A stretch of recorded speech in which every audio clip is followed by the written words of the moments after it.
Hi, everybody. My name is Chris Arledge, and welcome to Tuesday's edition of WeAreSC.com's Inside the Trojan Huddle, where we tell it like it is. Inside the Trojans Huddle is a panel discussion posted each Tuesday. The huddle features WeAreSC columnists, staff writers, and every living member of the Clay Helton fan club. We start off with a pregame show. We introduce our panel members. First up, a WeAreSC columnist who writes WeAreSC.com's The Monday Morass, yay or nay, Sunday takeaways, and does regular season football and basketball reports when Lincoln Riley lets him see stuff, which isn't very often. He also hosts his own podcast show entitled Locked on USC. He does not believe in the star system used to rank recruiting classes, and don't try to make it. He's Mark Holkin.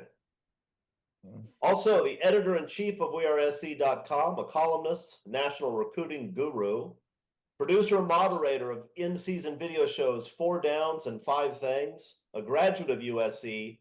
He loves running ISO on the goal line and never believed in Graham Harrell's air raid. He's Eric McKinney. I, your substitute host, am a former William Jewell College defensive back, a lawyer during the day, a WeAreSC columnist by night, or on the weekends, whenever I get to it. I write the WeAreSC.com column Musings with Arledge and create video shows, Musings with Arledge Solo Edition. I'm a graduate of the USC Law School. I ran Clay Helton and Alex Grinch out of town. You can thank me later. I am Chris Arledge. If you enjoy WeAreSC.com's Inside the Trojans Huddle, thank you for liking it. That's nice. And please click on the like buttons and red subscriber buttons. I'm told that it's useful to us when it comes to things like rankings and the like. It costs you next to nothing to do it. It's very, very simple. In fact, if you get confused and you miss something, you can even rewind the video just a little bit. So go ahead and do that right now. And Eric, are we still offering that $1 deal? $1 for a month. If you're not currently a subscriber of WeAreSC.com, and you should feel shame if you're not. But if you're not, we can fix that. We can take away the shame. We can bring back your self-respect. And it's only going to cost $1 for the first month. So don't miss out on it. We have some good stuff coming up. We have spring practice starting next month. We're going to have all kinds of things to talk about. So join us there. All right, fellas, we ready? Ready to get this started? All right, first quarter. USC introduced its new defensive staff to the media this week in a very long and pretty interesting press conference. Guys, what were your overall impressions? What did you like? And is there something you wanted to hear and didn't? Eric McKinney, start us off. Overall impressions, the understated kind of some quiet talkers, Doug Belk especially there, but like a real confidence in their ability to coach and teach football. And I think that is so big for what USC needs defensively. Lincoln Riley talked a lot about we wanted great developers, we want great coaches who know how to teach and can get players better while they're at USC, because the goal is to bring them in as freshmen, coach them up, and have them make impacts at USC. And what we've seen in college football right now is you have to go get guys that other coaches coach up through the transfer portal and all of that. So that's what stuck out to me the most, and what you wanted to hear them talk about. They know guys that they're looking for. They know how to bring guys in and make them better year over year at USC. And it didn't feel like a lot of bluster, a lot of, we're going to knock guys' heads off and do this and do that. There wasn't a lot of stuff said where it didn't feel like there was real substance behind it. And I do think this is one of those staffs that is going to walk first and talk second. And I think that the experience, the fact that this staff is so unbelievably overqualified outside of Danton Lynn, right? He was unbelievable in his first year at UCLA, but there's not a huge track record there of what he's been able to do. You certainly expect it based on his history, his stops, who he's coached with, how he goes about coaching, the way he talks about, I don't know anything about this defense yet until we see them on the field, what they can do. Then we can kind of move guys around and figure out how we want to do this. But every other guy that you have probably could be up a level in terms of what their responsibility is outside of just being the position coach that they are. And I know there's a lot of tags floating around and assistant head coach of this and that and co this and all of that. But I mean, Eric Henderson could probably be running a defense somewhere. Matt Entz could be running, I mean, obviously could be running an entire program at this point. Doug Belk could be running an entire defense. Sean Nua probably could be running an entire defense. He finished last year kind of co-coordinator for USC. And so in that vein, I know I'm hitting a lot of points on this, but like you mentioned, Chris, there was a ton that they talked about. You wondered, all right, this guy's been running defense or a team or whatever his way for a while now. How does that work when you're just a guy in a room and there are technically multiple voices above you in terms of what we want to do? And you heard, I think, positive things from a lot of them. Matt Entz maybe at the top of the list, just in terms of we've got our way of doing stuff, but we're not looking for our way. We're looking for the way that works best for this team. And so you have to be able to, and what they said they've been able to do so far is take a back seat a little bit and be able to voice opinions and thoughts and then really shape that all together and come up with, okay, here's the best way forward for us as a group as we do this. And I think, again, just the seriousness of the voices and the fact that they have a lot of experience and successful experience really was a positive to hear from there. The flip side, I don't know if I heard anything that was concerning or I don't know about that. I asked specifically in there if they had any input kind of on strength and conditioning, the program or what they want to see or how they want to tweak that sort of stuff. And Dan Lin kind of had not a non-answer, but didn't get into anything in terms of, yeah, we want this guy to look like this and we want this guy to weigh this much in this position to do all that. So that just clearly wasn't something that he was going to go into at that point. I think that would be maybe the last piece of trying to figure out with this staff is how much impact do they have there in terms of when guys walk out of that locker room, what do they look like on that side of the ball? And then again, he didn't really get into what kind of practice structure would change because you assume there will be a little bit there. If Lincoln Riley is now saying this offseason, if we have to split things, we're going to go defensive minded in every kind of 50-50 battle with all that stuff. You'd expect practice structure maybe to change a little bit.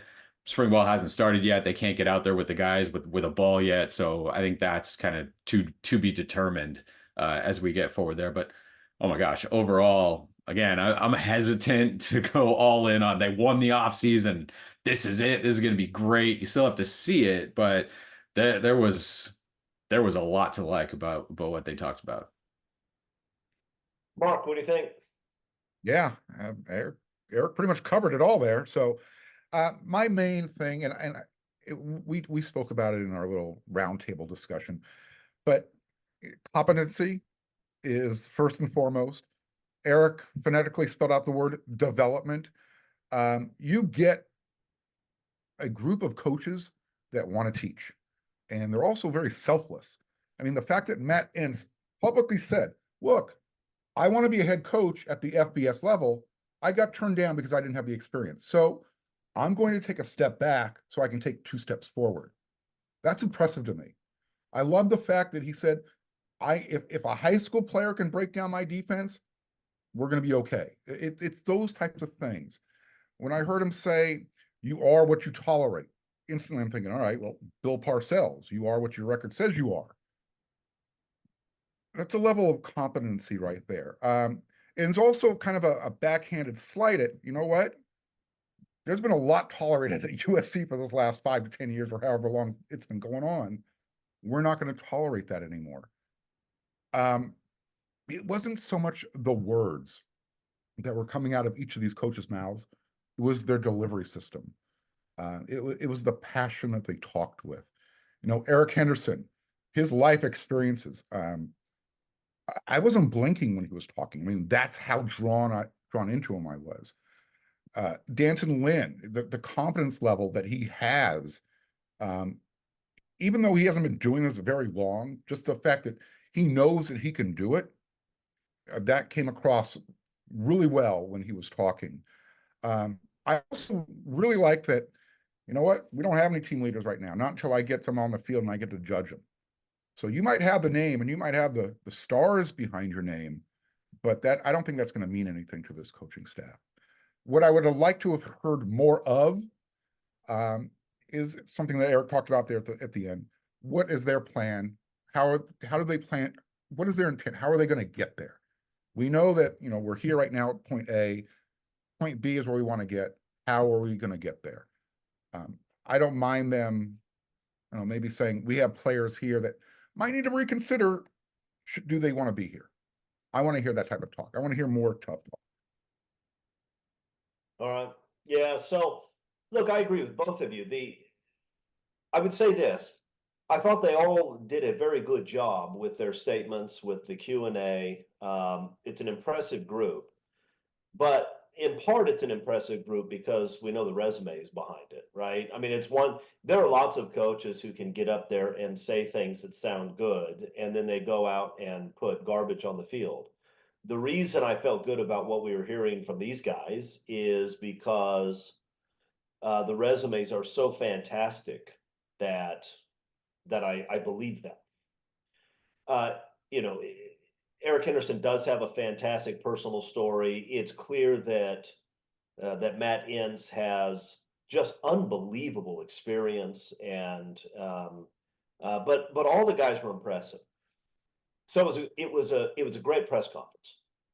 What we didn't hear, and I'm not faulting them because this is not something that they would say publicly.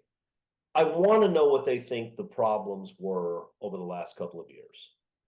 And I want to understand whether or not they think some of the guys at USC expected to play at a high level last year, who didn't play at the level that everybody expected them to, what their reason or what their belief is the reason for that, right? I mean, I want to know what they think about Anthony Lucas. I want to know what they think about Mason Cobb. I want to know whether they think that Rajon Davis is going to be ready to go out and play at a very high level. I want to know what they think of Jalen Smith. Because the reality is, I know that this group is a better group of coaches. I expect a better performance defensively. I'm certain they're going to recruit better defensively. I'm quite sure that if they stick around for at least a couple of years, that they're going to develop young guys better. I believe all that. But I also know that for next year, USC has to get massive improvement from some of the guys they were counting on last year. Those guys have to come out and play and look like different guys. And I don't know what the plan is to make that happen. I know they're thinking about it, right? There's no way in the world that Lynn and Henderson and Nua haven't spent a ton of time thinking about Anthony Lucas. This is a guy with all-world talent that in spring practice, all we were hearing is that this guy could be a dominant force. And then you go out on Saturdays during the season and he does very, very little and looks confused most of the time, or maybe passive, probably because he's confused. What do they have in store for Anthony Lucas? Can they turn this guy into somebody who can play defensive end, put his hand in the dirt, and dominate an offensive tackle? Because if they can get that out of him, then the combination of Anthony Lucas and Bear Alexander is going to be very difficult for people to deal with, right? Can they take Mason Cobb, who was a second-team All-Big 12 player the year before he came to USC, and had some good games last year, and also had some really bad games last year? Can they take a guy like that and get consistent high-level production out of him? Because they have to if USC is going to be good defensively this year. And let's not forget, with this schedule, USC is going to have to play some defense. They're not going to win 10 games with a defense that looks anything like last year's squad. So that's what I want to know. Those are things that they would not have talked about even if they had final opinions on them at that introductory press conference. But it's really the most important thing going forward, I think.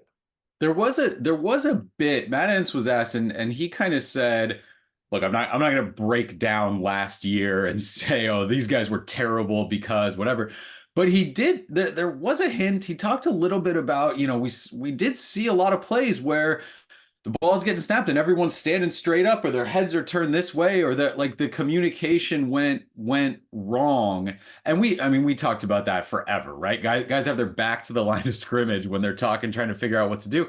And it's interesting because Dan Lynn said the key to his defense is over communication. I think he said we want to like be obnoxious in how much we communicate. And that's been an issue. And so then it becomes, and what Matt Entz said is there have to be times where it's just chaos and chaos, and we have a quick call and everyone knows what to do, and you cut through all of that stuff so that we can just play. And I think that's where this staff has that understanding of you can't coach every single player, you can't coach every single situation the exact same, where you have to practice this exact same way. If this player gets something one way and this player gets something a different way, you got to coach them differently. If there's a situation in a game where, yeah, we've got a ton of time on defense to line up and see what they're doing and do all of this, yes, check all over the place. But if it's not, you have to go a different direction and be able to get guys lined up. That felt like an understanding. And that was the one time where you saw a little bit. I think maybe Doug Belk talked about too many plays, right, where you found contact and then he's still going for 45, 50 yards. So those were the two where you could tell where they're like, yeah, there's some stuff in here that we can get fixed. But yeah, they weren't going to come out and just here's where they were wrong, here's where they were wrong. But yeah, I think solid thinking in the guys who did look back and watch film had a couple keys where it was like, let's hone in on that. Doug Belk also hit on something else that I think you were going towards. He was talking about when you're teaching technique, you have different body types. Let's not try and force feed one technique into a cornerback that's 6'2" versus someone who's 5'10", 5'9". One's got leverage, one's got different type of attributes to use. So that to me was like, all right, that's a teachable moment that I just learned something. You can teach different techniques to your cornerbacks based on their body style. So I thought that was pretty impressive also. Yeah. I love. Go ahead, Eric. Well, I just, to your point exactly, I love that they all kind of said, I'm not even going to try to guess what we're going to get out of some of these guys. I mean, Dan Lynn kind of said that at UCLA last year, where he, even after a few practices, you think I'm going to get this out of this guy, and I'm going to get this out of this guy, and you keep going and you keep going, and it turns out no way. They flipped, and this guy I didn't expect much from all of a sudden became great. So that's to your point, right? Who's the guy where they just click and it works, and because there's going to be, I think, with this staff and how they can coach, there's going to be some guys that take a big jump, and who are those guys and how big is that jump? Yeah, I think in some ways you can say that Alex Grinch's defense is also over communicated. They were still talking to each other after the snap. But no, look, you can't watch that on film and not understand that these are guys who didn't know what they were doing last year. So I'm sure that's a major focus. Two other things that jumped out at me. One was in Lincoln Riley's initial talk. He was talking about how there were some difficult decisions they had to make in the defensive staff. But he also said, essentially, this is a paraphrase, but essentially, there were some places we knew we were going to have to go a different direction. And he mentioned obviously a defensive coordinator because that had happened during the year. But then he mentioned the secondary right after that. And that caught my attention.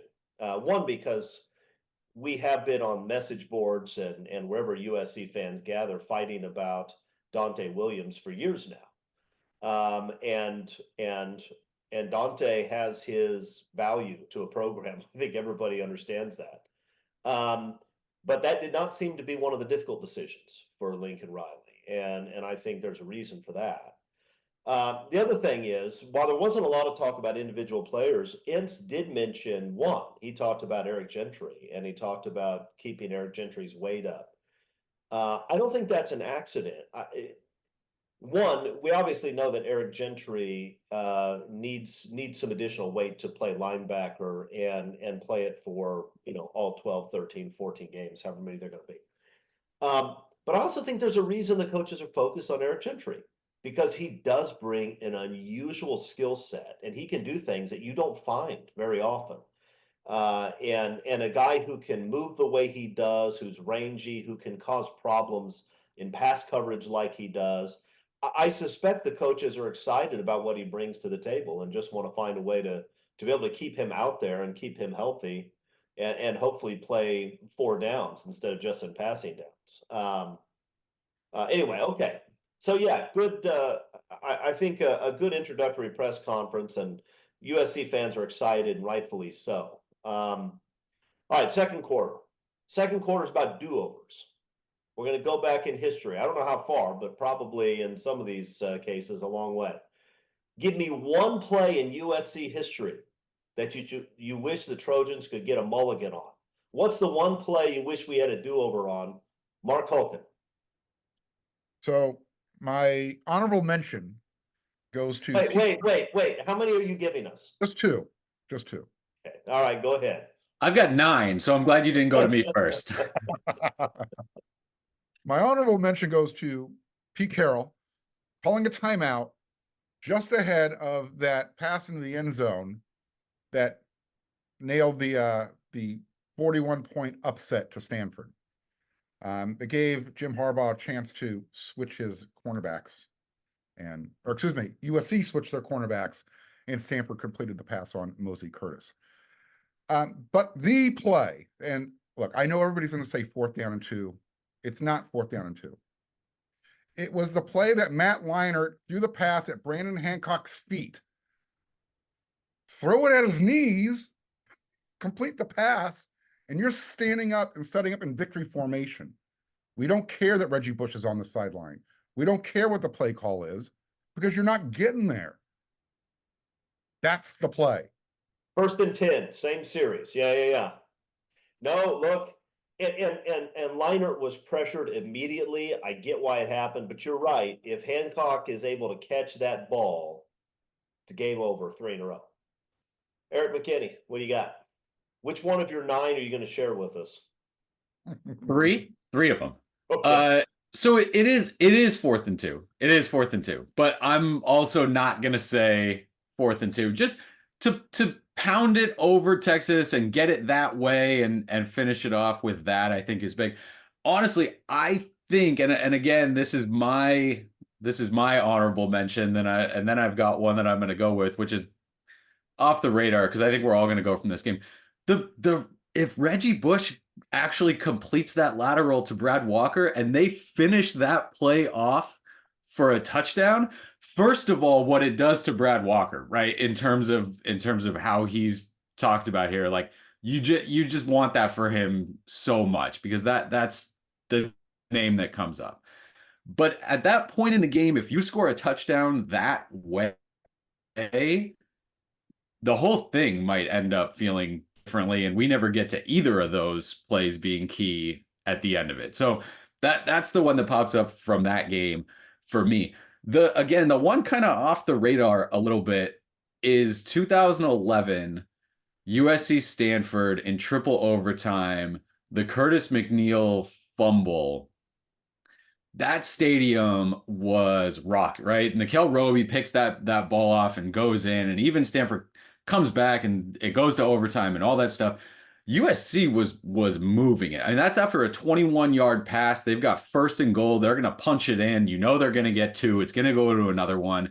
And when, again, Curtis McNeil does not deserve that. He had a bunch of great moments at USC. He didn't deserve that ending to that game. And the stadium just silenced, absolutely silenced when you were trying to fit what happened. Is that really the end? So letting him get another shot at taking that one in. Again, that's not a national championship. That's not as big as a ton of other games that you can go into. But the feeling in the stadium and that game and really that season, right? It was them against everybody, and they had played really well in that game, and nobody really deserved for it to end that way. So those are mine there. But 4th and 2, give me converting 4th and 2, and I'd be okay. Yeah, all right. Well, I'll give 2 also, since that's what we're doing now. And I'm going to start with one that's also this guy doesn't deserve to be remembered for that moment. And that's Ronald Johnson's drop against the Irish. That wasn't a hugely important game in the series. I mean, in that was not, there was not a national title on the line or anything like that. But we had a long streak against the Irish. We're playing with a backup quarterback. It's nasty out there, but Ronald Johnson catches that ball 999 times out of 1,000. In fact, you know what? I catch that ball 999 times out of 1,000. It was the easiest play of his career, and so I know that's a bummer for him. And he was a fantastic football player who really deserved to be known for a lot of really good plays that he had. But I'm going to go with one that was a heartbreaker and will always sting. And that is the tipped ball interception in the 13-9 game against UCLA. I mean, we lose sight of the fact that USC was coming off 2 straight national titles and then a national title runner-up where they lost to one of the great college football teams of all time at the last second, and they were about to go to the national title game again, like for the 4th year in a row, playing for the national title. That's an unbelievable accomplishment. I mean, nobody does that. I don't know if Alabama's even played 4 straight times for it. I suspect they haven't. And to lose that game to that mediocre UCLA team with all that on the line was just brutal. So that's the one I'm going to go with. I want that one back. All right, now that everybody's bummed out, let's move on. Let's move on to a topic that's a lot more fun and a lot less depressing. USC's O-line issues. This question comes from a viewer, Stephen Ross. Mr. Ross, thank you for sending your question in. Guys, should we be worried about the O-line? The bowl game did not show that they could run block, and according to Mr. Ross, center remains a concern. What do you think? Start us off, Eric McKinney. Yep. Yeah. I mean, yes, right. LSU's defense, they've got to replace guys, but they're going to bring, I always hate the SEC whatever because there's different levels of all of that, but they've recruited well. They've got defensive linemen. They're going to come after Miller Moss. They're going to come after that offensive line. They could not, that line, even with all the veterans when they were healthy, could not figure out running the ball and consistently blocking the right guy last year. It was not good for huge chunks of last season. Now you're getting rid of some of the most experienced guys you have up there, and the line at this point feels like if, right? There's like 3 ifs. You have no idea how it's going to shake out. Jonah Monheim being back makes you better at probably any of the 5 spots that he could play.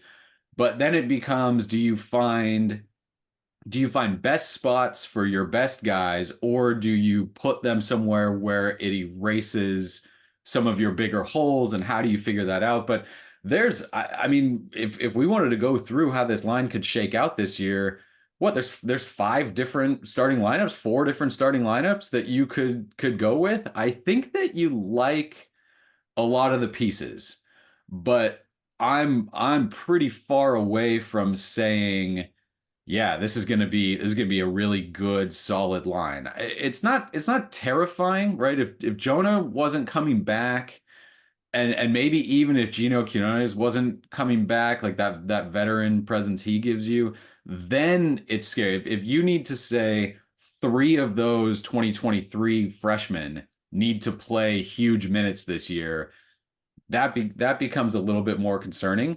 But no, this was a line last year that really didn't prove they could run and push consistently against everybody. And I know the run numbers are always okay with Lincoln Riley. He finds ways to kind of get some chunk runs in there. Marshawn Lloyd sure did a lot of that though. So yeah, I think it's absolutely a concern. I think they needed a really good veteran in the portal and have not gotten that yet. You still have a chance. There's still a ton of time to be able to get someone when the next window opens. But You lost your best player at quarterback. You lost a ton of wide receivers. I feel better about what's going on at those places, even running back too, where you lost your two top guys, than just saying, yeah, offensive line's gonna be fine. I guess that way, but there's some concern at this point, and you need a few things to really fall into place and be advantageous for you to be good up there. I think you can be fine. To be good or really good, it'll take a bit. All right, Culkin, are you a pessimist like McKinney is? Are you going to talk down this team that we love so much, or are you going to tell us something happy? So I'm going to come down the middle here. How's that? If Hi, Goldilocks. Let's do it. Along the same lines with Eric was talking about, if Jonah Monheim has to be your left tackle, there's a concern. If Jonah came back because he wants to put stuff on film for the NFL where they project him, and that's inside, whether it's going to be at center or at a guard position. That's why he came back, to be the anchor inside somewhere.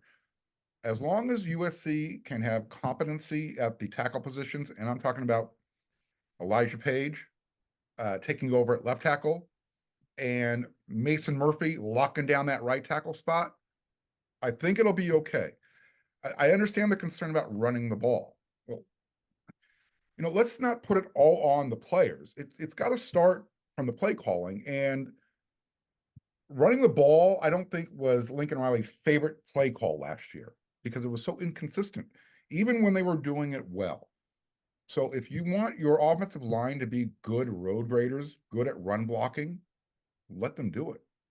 Don't ask them to do it one time and then say, all right, well, you know what? You're going to take these next two series off and all we're going to do is pass block. It's hard to run block when you don't do it frequently and consistently. So I'm hoping that in year 3, all these big, huge young guys that they've been recruiting for these last, 2 recruiting classes, I don't know if they're going to be ready for LSU right off the bat, but as long as they can hold their own, sure. My concern is they need time to show what they're able to do. I mean, look, we've talked about the recruiting classes the last couple of years. Major focal emphasis on getting bigger in the trenches. 10 offensive line recruits in the last 2 years. Let's find the right combination. Let's get our 2 deep out of there and see what they can do. Yeah, so I am going to be pessimistic in that, and I'm not saying that the offensive line won't be good. One of the things about offensive line is that it's not unusual for guys to struggle early in their careers and then become very, very good before they leave. I mean, sort of like quarterback, offensive line is a position where experience really matters a lot. And so I think there are guys who have a lot of talent who didn't play consistently well last year. And you're counting on them to play consistently well this year. Guys like Emmanuel Prignon and Mason Murphy, those 2 guys have a lot of talent. They have NFL talent. They have to put it together because if you don't get good play out of those 2 guys, this offensive line doesn't have a chance. You're already counting on probably 2 freshmen, or excuse me, two true sophomores to start. And there are plenty of guys who can start as true sophomores and be very good. But that's unusual, right? It's unusual to be able to do that. Can Elijah Page do it? Maybe. But he's going to be doing it at probably the toughest position to play. So look, you have to be able to run the ball, because while running the ball was often a problem last year, you also had Caleb Williams and his ability to make something out of nothing. And the team still scored most weeks a lot of points. I think that Miller Moss is going to be a good football player, and I think he'll do a good job. Miller Moss is not Caleb Williams. And if you have Miller Moss playing behind the sticks, and because we can't run the ball, and so you're frequently in 3rd and 8 situations, down a score late in the game, USC doesn't have a chance. They don't have a chance. He is not going to be able to make things happen with his feet. He is not going to be able to pull a rabbit out of a hat like Caleb Williams did so many times. He can't do it. You have to be able to run the ball. You have to let Miller Moss throw the ball with the RPO game. You have to. I don't know what's going to happen. I suspect USC is still going to try to find another tackle in the portal. Maybe they will. I get nervous about trying to plug guys in on the offensive line now, especially guys that haven't had a spring practice, just because I saw what happened last year. And if you watch the show consistently, you knew that I was pretty confident last year's offensive line was going to be good, and it wasn't. And that's because they were trying to plug guys in and just hope the pieces fit. So I'm nervous about that. But you know, if you can probably plug one guy in, and they may need to find one. But yeah, this is the big issue, right? I mean, Eric's right. You're replacing a lot of skill position guys, but when you're replacing the skill position guys with the four freshman wide receivers that we saw last year, those guys can be all right, right? Deuce Robinson and Zachariah Branch, Mekhi Lemon, I'm assuming he's going to stick around. Jacoby Lane, those guys can play football, and you're going to see a much better version of them in year two than you saw in year one. I'm not worried about the skill position guys. I'm not even that worried about Miller Moss. I think he'll be good if the offensive line can help him out. So we're going to find out. Okay, friends, we again strongly encourage those of you watching this show to click the like and red subscriber buttons. I know I'm wasting my time because you already did it earlier in the show when I asked, but it would still be nice. And you can also listen to us on many available podcast sites. I've never done that, but I'm told it works, and it works well. So give it a go. Let me know if it's better than YouTube. And let's move on here to the third quarter. I want to talk a little bit about college football's future. We mentioned it last week, or maybe the week before, how the SEC and the Big Ten have formed a committee to discuss college football's future. It's obviously critical that it's those two conferences because, honestly, at this point, those are the only two conferences that really matter. So, guys, what do you want to see come out of this whole thing? Mark Holken, start us off. I would like to see the end of the NCAA and the beginning of a football, I don't know, league, I guess we can call it, with a commissioner. And it's going to be a league of 64, 68 football subdivision teams. And they're going to schedule amongst themselves. So however they're going to do it, you can no longer schedule teams that are not among these group of 64, 68, whatever that number is going to be. That's what's going to come out of this. We're at the infant stage of this, but that's the direction it's going. Chris, you've talked about it. Eric, we've all talked about it. They're modeling themselves after the NFL, and in some ways they're kind of ahead of the NFL. And they have to figure out the transfer portal, figure out some sort of salary cap for NIL. Otherwise, those roster retention numbers are going to keep going up year after year. So some rules, some regulations, a way to bring college football into the 21st, 22nd century, wherever we're at now, and streamline it. Say, all right, you guys wanted it this way. Well, let's start regulating it. And you're probably going to get your players union as well. Eric, what do you want to see? It's tough. It's tough to figure out exactly how to go forward with it because you don't know if I don't know if it's the right move to split college football players away from gymnastics and softball and basketball and all these other sports. It's really difficult to figure out, okay, if you're going to do what's best for football players, is that what's best for the rest of the student athletes on there? So I'm with Mark. You need a commissioner or some sort of body at the top of this. Who are they working for? Are they working for the presidents? Are they working for is it just the Big Ten and the SEC and they elect somebody to go at the top of this? That was always kind of the interesting thing with the NCAA, where it's the different commissioners are working for presidents. The NCAA is kind of out for themselves, and how much can we make off of all of this stuff?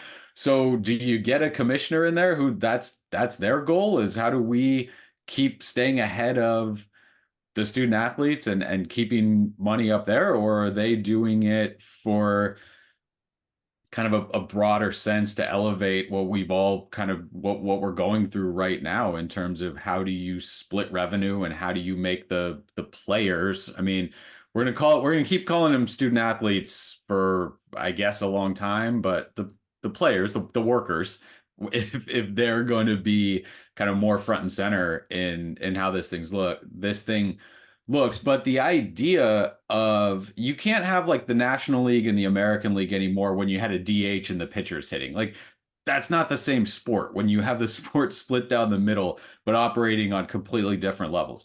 The fact that the SEC now is talking about, yeah, we probably think a 9-game conference schedule is coming. Yeah, everybody, get everybody playing on this at the same level, on the same level, under all the same kind of rules. Nobody gets a late November bye against Mercer or whatever Northwest State something. So that's kind of the idea. Put everybody on the same level. Put someone in charge who is not looking out for how do me and my 3 buddies make as much money off of this as possible.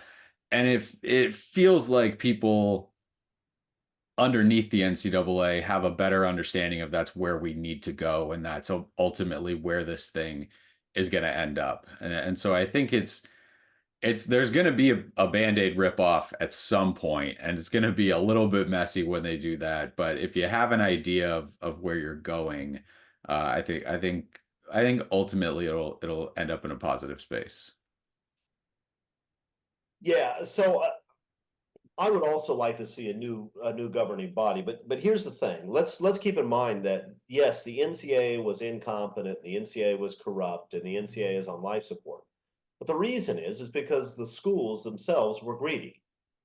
And that's the reason that we're where we are, is because the universities that are making at the higher levels 9 figures a year on football decided that they did not want to share any of that with the players because this is amateurism, right? Our amateur games in 90,000 seat stadiums with multi-billion-dollar television deals is amateur. As long as the school presidents and the school ADs are going to be greedy, there's not much that can be done. Because here's the thing, it's going to go one of 2 ways. Either the NLRB is going to force schools to treat athletes as employees, and you're going to have collective bargaining, or Congress is going to have to do something. But so far, the NCAA has been going to Congress and asking them to help, while also still insisting that they keep all the money. And I'm not sure that Congress is going to be interested in a plan where the schools come and say, hey, can you rubber stamp this business model where we keep all the money? The same one that the Supreme Court just recently said is almost certainly illegal in any other industry. That's not going to work. But if the SEC and the Big Ten come together and they say, look, here's what we think are reasonable rules with regard to the transfer portal. Here's what we think is a reasonable revenue sharing arrangement with the players, and they need to give the players money. If they say, here's some reasonable rules with regard to NIL, maybe not caps, maybe, because I'm not sure anybody's going to go for that, but maybe just some accountability. So the schools are actually responsible for what's going on and have to stand behind it. Maybe some transparency so everybody knows. If they do that and bring it to Congress and you have a final plan that makes sense, you might be able to get legislation done, and you can avoid the collective bargaining and the other issues that you see in professional sports, maybe. But that's the only way it's going to happen. And by the way, the SEC and the Big Ten can also solve the ACC's problem. The ACC has an ESPN problem. They're locked into ESPN for the next 13 years at below market rates. The SEC and the Big Ten go to the NCAA and they say, we're starting something new. This is what it is. You stand to make a lot of money from it.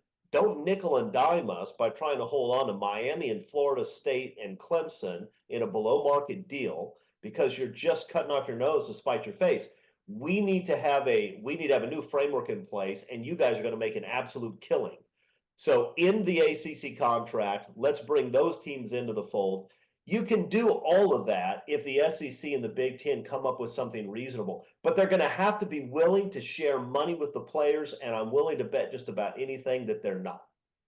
Well, here's my question, Chris, because you brought it up. So let's say football breaks away. They become their own entity. They're making a bazillion dollars per year. The school obviously is going to get a piece of that, right? The school counts on football revenue to finance the rest of those athletics, not called basketball. So if football is its own separate entity and the players who are now employees are going to get a cut of that money, who's paying for gymnastics and track and field and swimming? How do they do it at every small college in the country? They get a big check from Alabama or USC once No, a they year. don't. No, they don't. I know how they do it. What I know they do because I played small college sports. We weren't making any money. We were not a revenue center. We were a cost center. I'm sorry. I don't mean to degrade Division III. No, you don't have to, but this is my point, Mark. Williamsville football is no different than field hockey at USC. Nobody cares to go to the games. Nobody cares to televise the games. They cost money. They don't make money. It's the exact same situation. And college after college after college finds a way to fund the sports programs, despite the fact. Now, they don't probably get funded the way USC field hockey gets funded. And the school can either take some money out of their coffers to cover the difference, or they cannot. But the idea that Alabama football and the Olympic sports are doing something in the same industry at all is absurd. It's like having Apple and then the computer repair guy down the street operating under the same rules because, well, we're all computer guys. No, you're not. You're doing what I'm saying is you're going to lose things. sports. What I'm saying is colleges will end up dropping sports. Well, they might, but they don't have to. Like a few years ago, Stanford decided they were going to cut a bunch of sports, right? Stanford didn't have to do that. Stanford could spend $1 million a day on field hockey for the next 30 years and not run out of money. They didn't have to do that. They chose to do it. And what I'm saying is that college presidents and ADs should not use this excuse as a reason why, well, we can't share with the players, so Congress makes sure we keep all the money. Because if I'm a congressman, I ask them, well, wait a minute, why can't you fund a field hockey team? Because I know the NCAA Division III college in my town, they managed to do it. And it's not because they got $100 million from ESPN for football. I'm not talking about players don't deserve money. That's not what I'm saying. How much do they deserve? I guess it's going to be the question. Of course it's going to be the question. And what I'm suggesting is you've got a football player on the team who's dating somebody on the field hockey team, and all of a sudden that field hockey team doesn't exist because her boyfriend is making too much money and they don't want to give it up back to the university so his girlfriend can play field hockey anymore. Extreme, but that's what I'm saying. No, but here's the thing. Here's the thing. The colleges will have to figure out what to do with that. But if the college's position is, this is an amateur sport that just so happens to make $100 million, and we don't want to share any of that with the players, they are not going to get a receptive audience from Congress. The NLRB is going to mandate that players are employed, and they will ultimately end up sharing it anyway. What they need to do is get out in front of this thing, come up with a reasonable amount of money and way to share it. And if they do that, they might actually be able to set some rules that make sense instead of being completely reactive the way they've been for the last 10 years. But they won't do that. They won't do it. I mean, maybe the SEC and Big Ten will. Maybe they've got this thing figured out. But so far, the NCAA's position, which again is the university's position, they're the ones that hire these people, has always been, no, we're going to keep all the money. And even when it was not their money, but money from third-party advertisers and the like, they still said, we don't want to have that either. We want to license games to EA Sports, and we want that money. I mean, it's been an unbelievable, ridiculous position they've taken for years. And they need to get out in front of it. And the only way they're going to get out in front of it is if they share some of the revenues. If they do that, they might have a chance. If they don't, then things are going to be imposed upon them. And it will be It will be slow. It will be in fits and starts, and you're going to have a number of years in the future what we have now, which is nobody knows what the rules are or whether they can be enforced, and it's just a mess. So that's what I want to see. I just don't have any faith in them. Because we haven't seen them do anything intelligent yet. But who knows? Hope springs eternal, Eric McKinney. All right, fourth quarter. This is where Greg likes the torch, but Greg's not here, and I don't have a torch to light, and I always mock it. And what kind of person would I be if I mocked that for 2 years and then start doing it myself? So we're not going to do it. We're just going to go right into the fourth quarter. The fourth quarter is another edition of Arledge's Questions. Again, gentlemen, this is a competition, and it's a serious one. It's a Royal Rumble for the mind, all right? Your answers will be weighed. They will be judged. You will be weighed. You will be judged. The winner will receive a week's worth of pride and honor. The loser will stay just as he is right now, with no pride and little honor, okay? Do you understand what we're doing here? All right, 10 questions. All right, question number 1. We'll jump back and forth. McKinney, you start us on this one. I want you to do your best job of putting together a 4-man core of receivers from the greatest wide receivers to play at USC in history. Go ahead. Who are your 4? Considering this is completely made up and imaginary, I'm going to take Mike Williams 4 times, but I also know you're not going to let me do that. So I had another answer there. So if I can slide 4 Mike Williams out there, I'm going to do that. If I can't, and I have to give you 4 names, Mike Williams and Keyshawn Johnson on the outside, Robert Woods, and I'm gonna teach Marquise Lee a little bit more slot than what he played at USC, and I'm gonna have Robert Woods and Marquise Lee inside of Mike Williams and Keyshawn Johnson. All right, that's not a bad receiving core. Mark Culkin, improve it. Yeah, I'm going to go ahead and I'm going to put BMW on one side. I'm going to put Dwayne Jarrett on the other side. And slotted in between those guys, we're going to put Marquise Lee. So we're on the same page, Eric. And how about number 1, JJ, John Jackson? Oh, all right. I like that. Okay, both are good. I'm a little bit surprised you chose Dwayne Jarrett over Keyshawn. Jarrett was a fantastic player, had a lot of big plays. I don't think he's Keyshawn. Eric's group was almost identical to mine, except he chose Robert Woods instead of Lynn Swann. And while I do harbor a grudge against Lynn Swann, all of that came after he was done playing football. As a football I assumed they would have to then hire coaches for various sports after they were done playing the game, and that's why I went with. Oh, you thought these 4 guys would become athletic director one after another? Yeah, that was Okay. it. Yeah. Well, okay, then I understand your logic, and I'm going to award you the point. Eric McKinney is ahead 1-0. All right, number 2.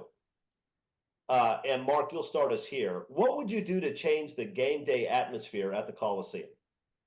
So, first off, we're going to get rid of that black fencing around the Coliseum. Just pack it up. We're also going to, because when you do that, you're going to enhance the tailgating experience around the Coliseum, which right now, non-existent. It sucks. A consistent team song entrance.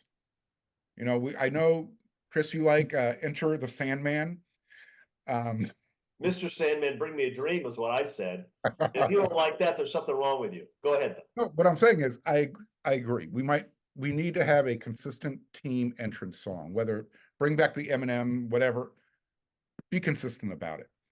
And also, I've talked about this, more Spirit of Troy, less DJ, more SoCal spellouts, just traditional USC stuff. Bring it back. All right, Eric McKinney. So I was hoping that I could go first on this so I could spend 20 minutes talking about enhancing tailgate and just absolutely cut Mark's legs out from under him. Mark is way too small picture with this. I'm going to go bigger.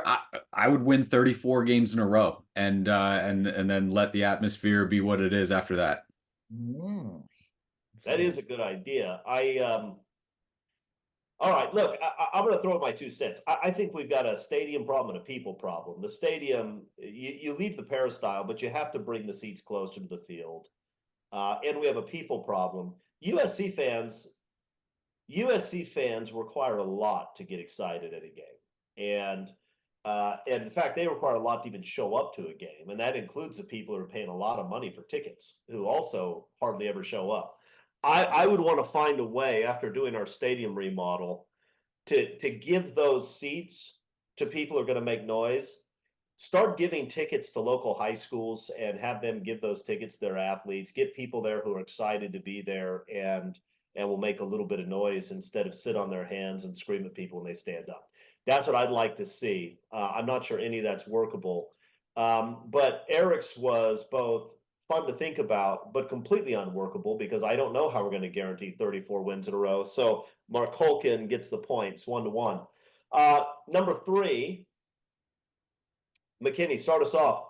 The most brutal hit by a USC football player in the last, we'll say, 25 years. The most brutal hit by a USC football player in that time was on a USC football player.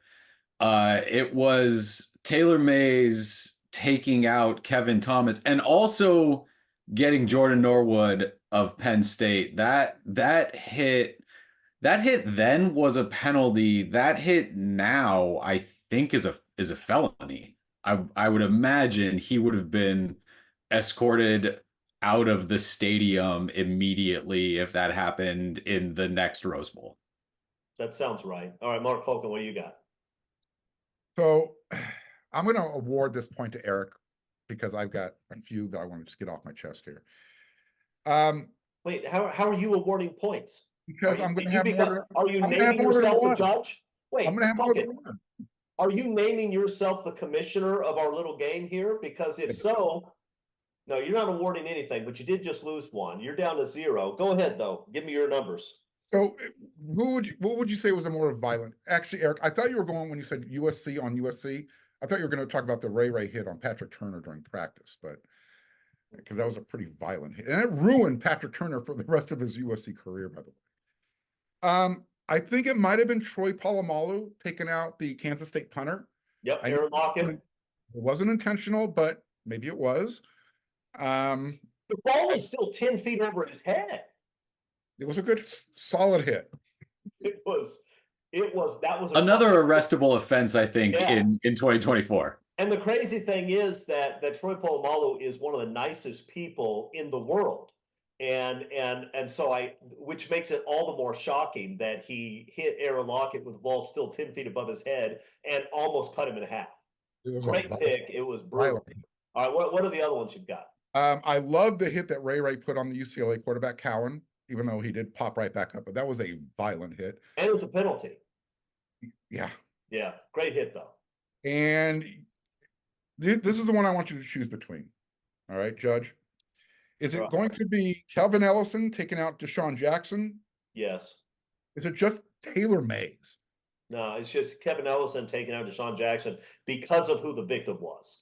Okay. That was and because it almost immediately it changed the entire tenor of that game, right? I mean, after that hit, you looked at it and said, I think USC is going to dominate these guys today. And that was special. What was so funny is when California came out for the game, Deshaun was chirping. I mean, he was all in it with the crowd. And he wasn't all into it after that hit.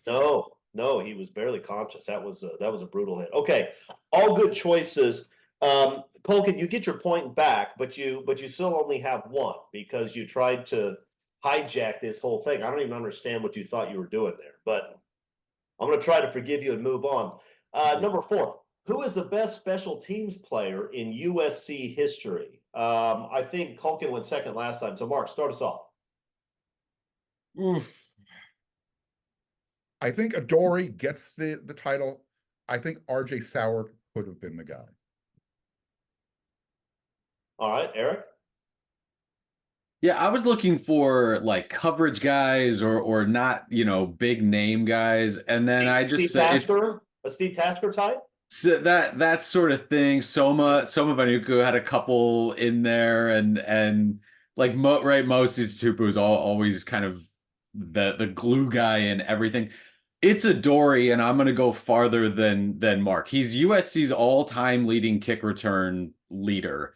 his 27.1 yard average is better than numbers 2, 3, 4, 5, and 6. 4 kick return touchdowns, second only to Anthony Davis. And then he did it on punts too. Number 5 punt return leader. His average is better than numbers 1, 2, 3, and 4. He's just behind Reggie Bush there. And he's tied for the USC all-time lead with 4 punt return touchdowns. I mean, it's eight total kick return touchdowns. He's there. Now, if they can block for Zachariah Branch, he may get there, but not close to some of these guys yet. For me, returner both ways, Adoree beats out guys like Mike Battle and gosh, and it's tough not to pick Anthony Davis, but Adoree did it on both kicks and punts and was phenomenal. Yeah. Yeah, it is tough not to pick Anthony Davis. I think Kevin Bruce right now would be furious with both of you for not picking Anthony Davis, but I don't have a problem with the Adoree pick. I do think that Reggie is just a step behind, and I do like to call out to RJ Soward. If you weren't watching USC football in 1996 or thereabouts, you don't realize just how special he was as an athlete, and really is a guy who wasted a lot of his talent, if we're going to be honest, and he'd probably admit that. But no, the answer is Tom Malone, the greatest punter in USC history. 44 yards per punt career average, and he had a season where he averaged 49. Now, I think that season may have been the season with Leinart, Reggie, Lindell, and the rest of them, so he probably only punted 3 times. But still, yeah, he didn't qualify. He didn't qualify for any of the. Yeah. Yeah.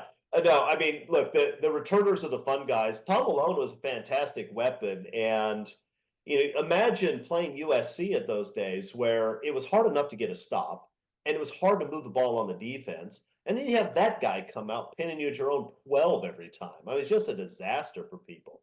The good old days. Okay. You guys tie on that one. I liked both answers. Number 5. What would you like to see make a comeback in college football? What does college football no longer have that it needs? Who's going first this time? I'll go first. All right, do it. Bring back the neck rolls, the half shirts. Give me that Brian Bosworth look. That was tough man football. With the hair, though, right? Yeah, give me the mohawk. Give me the neck rolls. All right. So you're going with the Boz. What about you, McKinney? I like that. I'd throw in like the big hole mesh jerseys too, like in that look also. The answer is the Pac-10. Give me back the Pac-10. Go back to having that conference exist and be as good as it should be right now. I like that answer.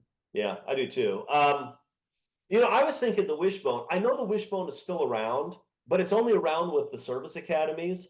I want the Wishbone with good athletes, right? The way Lou Holtz was running with Tony Rice, the way Osborne was running it at Oklahoma, not Osborne, the way Switzer was running at Oklahoma. There was something about the Wishbone. It put pressure on you every single down because you got to make one-on-one tackles over and over again.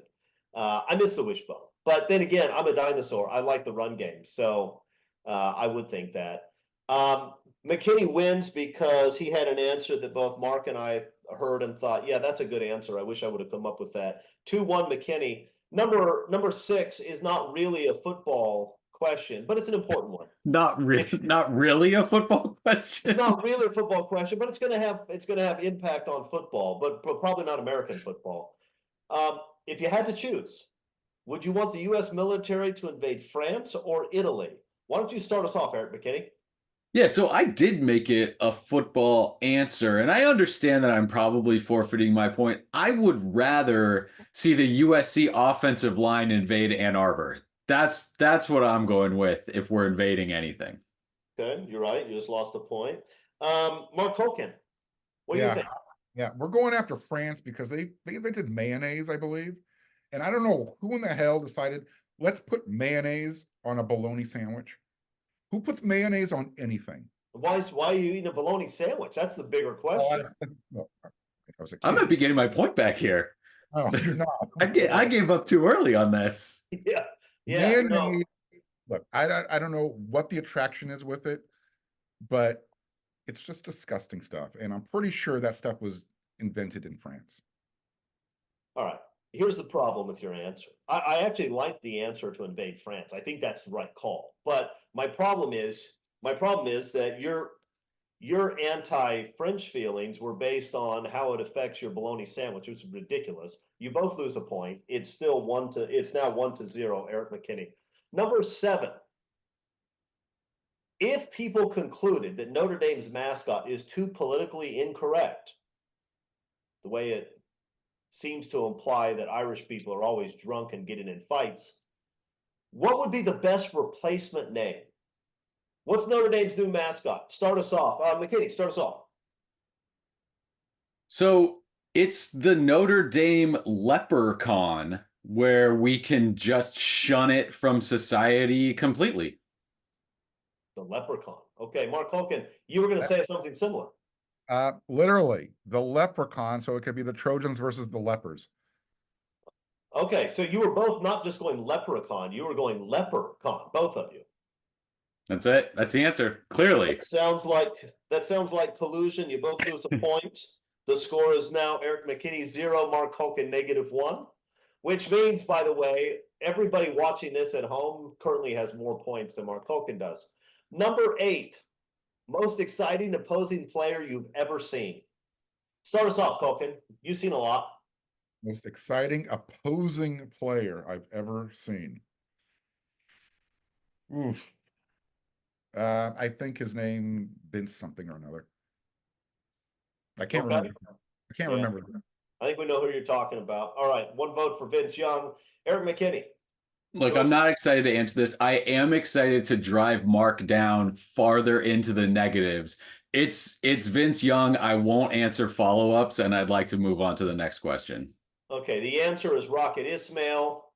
Nobody gets a point. It's still 0 to -1. Number 9, give me one college football rule change that needs to happen right away. McKinney. I went 2 here, one on the field and one off the field, just to cover bases. I gotta admit, it probably hurts me now that I'm saying it out loud. It's not gonna go well for me. But off the field, the recruiting calendar, they have got to get fixed with when the portal happens, when the early stuff goes, when the coaching carousel is spinning. December is an absolute mess right now, and that's got to get fixed. I'm wondering if if you just open the portal after guys graduate in the spring and it's like a summer thing, maybe that's the way to go. I'm sure there's a negative to doing it that way, but there's going to be a negative to doing it everywhere. It's too much right now. I would do something with overtime. I don't know. I don't like when you get to the 3rd overtime that it's just who has the best 2-point plays. I don't think that tells you who the better team is. I think you need to give the defense more of a chance. I understand you're trying to limit plays, but didn't we already just do that by having the clock run during regulation now so that we can all watch 12 more commercials over the course of a game? So that the 2-point trade-off, I don't love that to finish games off. Let me see if I understand. I asked you for 1 rule change, you gave 2, and the second one was you told us something you didn't like, but you didn't actually propose a change. Did I get that? I want to keep it from the 25. I'd rather go full length of the field. You kick off and you play football for overtime. I'm okay with the NFL playoff thing where both teams get 1 possession, but I would rather, instead of going to the 2-yard line or 3-yard line, you just keep going from the 25 and as long as you need to go for overtime. Like the old days, going back Sure. to like 96. Okay, fine. Mark Holkin, what do you got?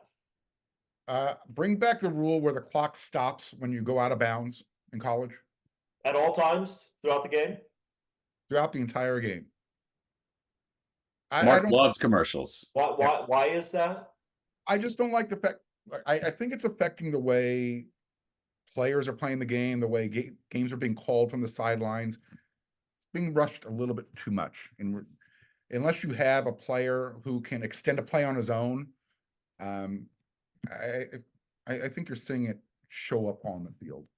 Okay. I like when you go out of bounds, you can actually manage the clock knowing, hey, I got out of bounds. I can now manage the game a little bit better. Okay.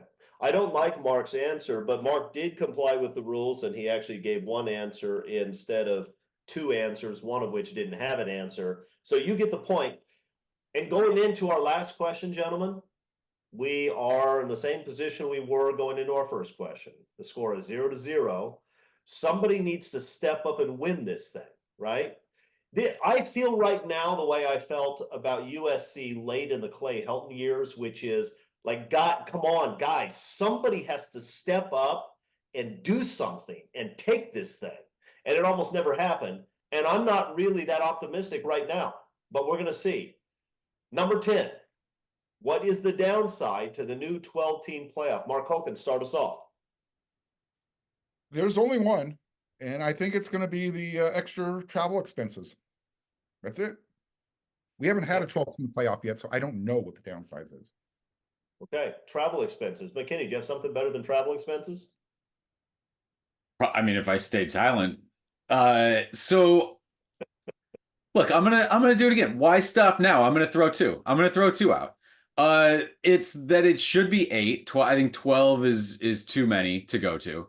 And the second thing is, I think specifically looking at USC's schedule, and I'm not guaranteeing USC is a playoff team this year, but it does set up the idea that USC could beat UCLA, clinch a spot in the Big Ten championship game, right? If that's how that plays out, go get blown out by Notre Dame in the regular season finale, win the Big Ten champion, and be a top 4 seed in the playoff. So I'm not fully in the boat of this destroys the regular season, but it does kind of allow for some things like that to happen here. All right. I'm going to announce my decision. Here's the thing. Most people think that they know what I'm going to do. They think that I'm going to ding Eric McKinney because he intentionally, again, violated the rules and gave 2 answers. And I thought about it, but that's not why I'm going to ding McKinney. I'm going to ding McKinney because he talked about USC getting blown out by the Irish in the last regular season game, and that is unacceptable to breathe into the universe. So the winner of today's game, 1-0, Mark Holkin. Mark, congratulations. Yeah, my pride is restored. Your pride is restored for at least 1 week. McKinney's is not, but that look, that's what happens when you say stuff like that. All right. Okay, let's move on to overtime. We're almost done here. And this is going to be one of our fastest shows ever. So I think people, look, if you like fast shows, give us a shout out for that. And you can ask questions. You see what was his name? What was the name of our guy who supplied a question? Stephen Ross. Stephen Ross came up with a question. We got it on air. All right, here we go. Overtime. You can have one of USC's past coaches, doesn't have to be head coach, but can be, give Lincoln Riley a piece of advice, and Riley will take it. Who's the coach? What's the advice? Mark Holton. Can I give 2? I wouldn't. Yes. Look, from experience, I would not. The game's over already, right? Mark, it's now a tie. The game is tied now. But go ahead and give your answer. What's your multiple answers? So the first one would be John McKay would tell Lincoln Riley, look, same thing I told O.J. Simpson way back in the 60s. The ball's not heavy. Give it to the running back. He can handle it. The other one would be Pete Carroll telling Lincoln Riley, when you're faced with 4th and 2, make sure your best players are on the field every single time. Okay. Did Pete Carroll say that at some point? I mean, is that like a quote? No, I think if we go back to 4th and 2 against Texas, people were wondering why Reggie Bush wasn't on the field. Oh, I see. He's teaching him from experience. Yes. Okay. What is Pete Carroll going to tell him about throwing from the 1-yard line late in the game on first down? Okay. I think Lincoln Riley's going to tell Pete Carroll, you don't want to do that. Yeah. Okay. All right, Eric McKinney, what do you got? Well, first I'm gonna ding Mark a little bit. I know I'm not the judge here, but I'm gonna go into this.